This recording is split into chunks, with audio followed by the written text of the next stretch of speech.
Insights channel, Steve here, and today I'm going to talk to you about something totally different. And let me tell you the story. It's about time, and it's about time loss through history. And I want to bring out that it was about 10 days ago, and I felt the inspiration of the Spirit asking me to investigate about time and what on earth has happened with time. Because, as you probably know, I studied at university. Before I was a missionary, I studied mathematics and physics, electronics, electrodynamics, and I studied another university. I studied languages and philosophy stuff. But I particularly liked mathematics and physics. And the more you learn from the Bible and the Apocrypha books, the more new foundation stones you find from history of what really happened. Not what you're told happened, but what really happened. And it's very sad to live on a planet when most people don't believe in God, they don't believe in the absolute, they don't believe in love, they just believe in impulse. It's very sad. That's how it is most of the time. Not everybody, of course. There are those who love Jesus and there are those who seek out the truth. But I think God is trying to reveal to me a new truth. And I'll tell you how it happened. 10 days ago, I just got the message and it said, we want you to investigate why there are 365 and a quarter days in a year. Now that question took me by surprise because I thought, well, I don't know anything about that. But then again, it is my job to investigate things, and that's how I managed to write about things, by first of all investigating. And it didn't take much to find quite a lot of information from different people and Bible scholars and all kind of people to bring out the fact that we've got a conundrum on our hands. Because we're told that there are 365 and a quarter days in the year by observation. And yet, when you look to the ancient nations and philosophers and kingdoms, you'll find all their top people used to say, invariably, there are 360 days in a year, not 365 and a quarter. So how did it change? How did it go from being 360 days? Now, I know there are scholars out there who say, yeah, well, the 360 days, that's talking about the biblical year, the prophecy year. Correct. But my question is to you, have the actual days in the year changed over time? So that would account for many things. First of all, I want to explain to you what I know from the Bible. First of all, you can go to the book of Genesis, and you can find at the time of Noah, everything in description of the flood, how long it would last. God mentions several times 360 days in a year, or a year, 12 months of 30 days. Now, why does he do that if today we got 365 and a quarter days in a year? Has it changed? Has it been altered? And I think that is just one of the things to consider. It's one of the things to consider because, let's face it, at the time of the flood, it was a terrible cataclysm. All the waters above the earth fell down. All the waters under the earth came up and flooded. And a few hundred years after the flood, the continents were divided.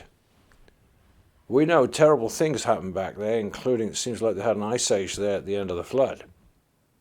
Terrible things. And we know at that time we got the earth dividing into the tectonic plates like the seams on a baseball. Very devastating things happening in the earth, shaking the earth up, you name it. totally devastating. Is it not just possible that the flood and everything that happened to the flood also altered the rotation of the earth? The rotation of the earth was slowed down. So we've ended up with an extra 5 1/4 days. Is that possible? I'm just throwing it out there. I'm asking the question. Is that possible? Is that one explanation for why all the ancient nations used to insist there are 360 days in a year, not 365 1/4?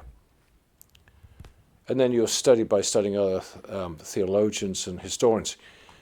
At the time of the Egyptians, they said 360 days, but they also held out another 5 days, extra ones, which are sort of dismissed. The same with the Romans. The Romans would pay their soldiers for 360 days, and the 5 extra days, they wouldn't pay them. Feel sorry for the soldiers. The question is, why would ancient nations want to try and insist there are 360 days in the year when by observation you'd find that no, there's 365 1/4 days? Why were they trying to insist there were only 360 days in a year? Well, they were smart people. And when you study the number 360, you come up with some amazing conclusions. Do you know the number 360 is the only number of its kind that is, or close to that sort of number? It's the only number that is actually divisible by 22 different factors, starting with 2, 3, 4, 5, 6, on to, I think, 22, and higher, 30, 60, etc., 120. All right, so it has 22 numbers that divide into 360, which makes it a perfect number, as they call it. 360 is a perfect number, and it's also called an absolute number. Interesting, because when you start talking about absolutes, that sounds like God, doesn't it? It sounds like God's creation. And I'm just wondering, is it possible? The reason it says in Genesis that there were 360 days in the year is because that's how it used to be until the flood. You think about all that disruption at the flood, all the chaos, all the water evaporating so rapidly it caused an ice age instantly. Then a few hundred years later, such disruption on the planet split the planet, the earth in half, divided the continents, and made all the continental drifts, and caused such volcanic activity. I mean, it was a really big thing. Surprised that people survived through such things. So I think you can make an argument. It is very possible that time altered. Time was altered with the flood. And another factor is, before the flood, people used to live to be 900 years. After the flood, it went down and down and down, till eventually God got to God's number. They said 120 years, and eventually down to 70 in the time of King David. So time changed completely after the flood. Now that's one side of things. But I also realized something else, because everybody's always asking me, well, when will the last 7 years be? When will the coming of the Antichrist be? When will the tribulation be? When will the Lord be coming back? When will the golden age start of the millennium? Of course, these are good questions for people to ask and want to know about. I'm just as curious. But then when I was studying this thing about the time change, and of course this time change of adding a 5 1/4 days to 330 is not been a good thing in many ways, because then man comes along and says, look, see, it's just a coincidental number. No, it's no absolute number. Now, I want to just mention a little bit I know about absolute numbers. So Isaac Newton was talking about absolute numbers. And absolute numbers came originally from the time of Moses, when one of God's top angels was talking with Moses, and he gave him some of these absolute numbers. And these absolute numbers are numbers that God himself used to make creation. I know 3 of them. One of them is 360. One of the absolute numbers is 7, and one of them is pi, which is not just a symbol, it's a number. Very, very important number if you want to know anything to do with circles or globes, diameters, circumferences. You want to know anything of that, you need pi, which is 3.1 something.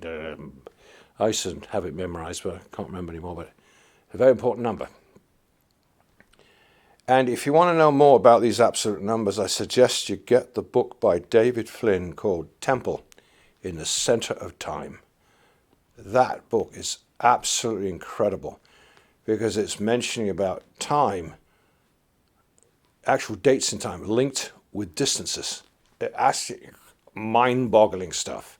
And it shows Israel, or the temple in Jerusalem, linked as being like the center. It shows it as being like the center of the world. And it's linked in time. I won't go into that side of things. You can get David Flynn's book on it, but if you like physics and maths, you just find it fantastic.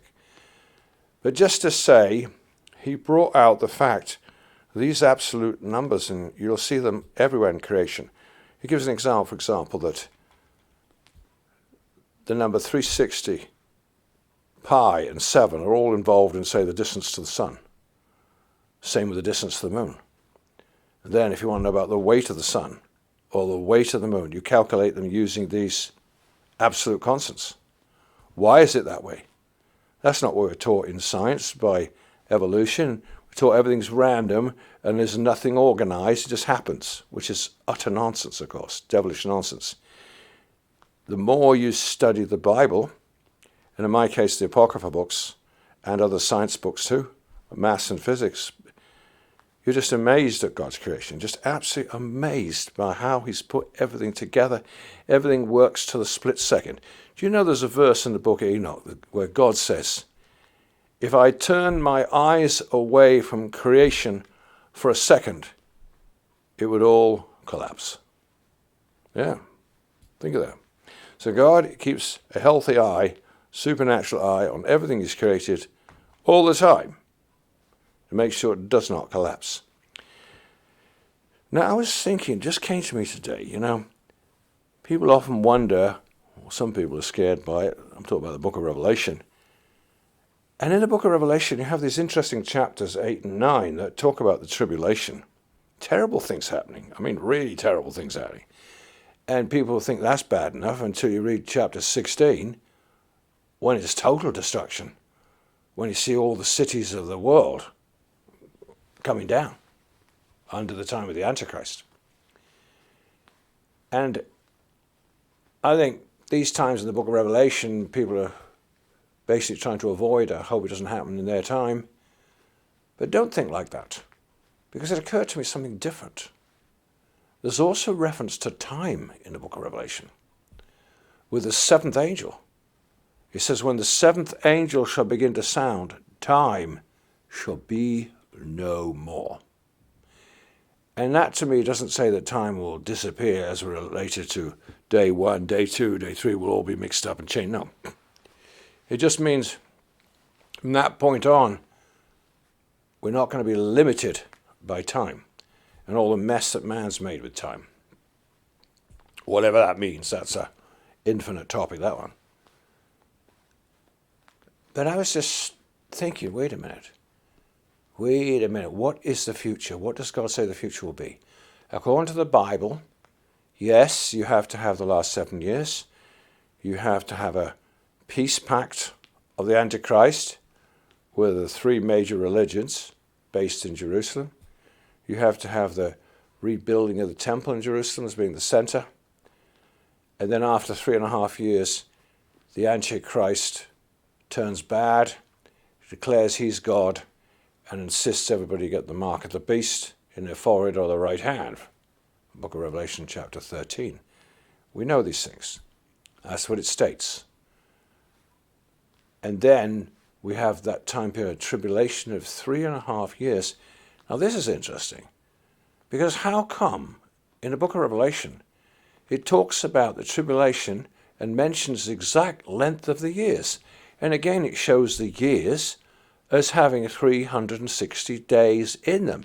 Now my question is, how can there be 360 days in the year, time of the tribulation, if right now, by actual proof and observation, there are 365 and a quarter days? You know what that's saying to me? It's going to get changed. The rotation of the earth is going to change back to what it was during the tribulation. Why or how? I couldn't tell you. But is it just possible that the terrible things that happen in the book of Revelation, they're not just terrible judgments on the wicked and on this world, but is God in the process of changing things back to the way they were? Because we know as a fact by the end of the book of Revelation, you've got the new heaven, the new earth. We know that first of all will be the golden age, and in order for God to bring in the golden age where people will again, as it states, live to be like they did in pre-flood times, then the atmosphere, everything's got to be altered back the way it was before the flood. It's simple for God. All he has to do is use his absolute numbers, like 360. Put the numbers in the year back to 360 the way it was. Put water above the earth to protect us from ultraviolet radiation so that people start living a lot longer, back to what they did in the time pre-flood times. So don't look at the book of Revelation as a terrible defeat. No.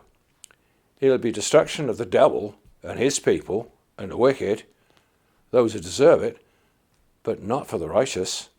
And God is just preparing the way with all he allows to happen, whether it be stars crashing on the earth or the sea coming in with big floods and great destruction. But the wise and the righteous don't have to be afraid. God will take care of his own. He will. And yet all of it somehow, no matter how much destruction, is somehow working towards bringing the earth back to the way it was in pre-flood times, so that we'll soon have the golden age of the millennium. So that is my discussion today. It's my discussion about time. And there are many verses in the Bible, strangely, about time. And Jesus said, except those days be shortened, all flesh should perish. What a strange verse.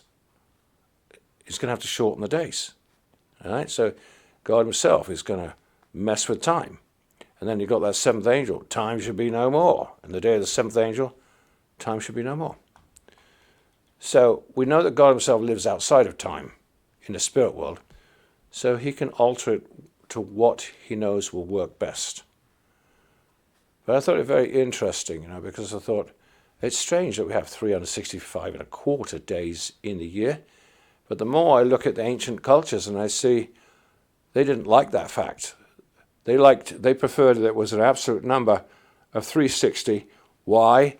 Because you can do a lot more with 360 as a number than you can with 365 and a quarter. Can't do much with that number. But you can with the number 360. It's the most divisible number there is. It's got the most things can divide it. Like I said, 22 numbers divide into 360. And of course, in more modern times, somebody invented degrees.